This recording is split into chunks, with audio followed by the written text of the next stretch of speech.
Anong ganap sa mundo ng showbiz? Agad na humingi ng sorry ang It's Showtime host na si Ami Perez matapos nitong madulas at mapasabi ng bad words habang live sila nitong Martes.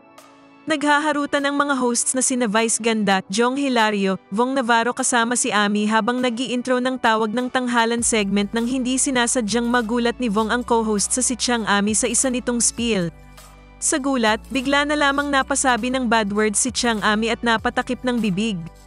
Nabigla naman sina Vice at Jong habang natatawa. Sorry madlang people, si Vong po kasi ginugulat ako. Depensa ni Chang Ami. Ani naman ni Vice kay Vong. Ikaw pahamak ka. Matapos mag-sorry ni Vong, nagbiro pa si Vice. Gusto niyo na namang mag-Hong Kong, no? Maaalalang nagbakasyon sa Hong Kong ang It's Showtime family noong nakaraan matapos masuspindi ng MTRCB dahil sa pagkain ng cake icing ni Vice at Ayon Perez gamit ang kanilang daliri. Banat naman ni Jong wag niyo iro-wrong-wrong kung ayaw niyo mag-Hong Kong.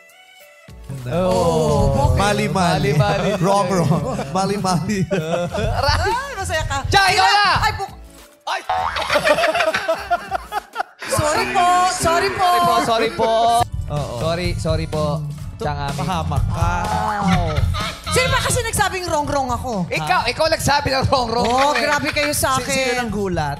Ha? Sino nang gulat? Si Jung! Ba't ba ginugulat si Chang? Sino una nagsabi na wrong ako? Napaka-smooth ko rito. Yung mga ano niya eh. Smooth sailing Gusto ako niya na rin. namang mag-Hong Kong. Hindi, ayaw natin. Gusto natin Di magtrabaho. ba sinabi ko na sa inyo? No. Huwag niyo ako iro-wrong.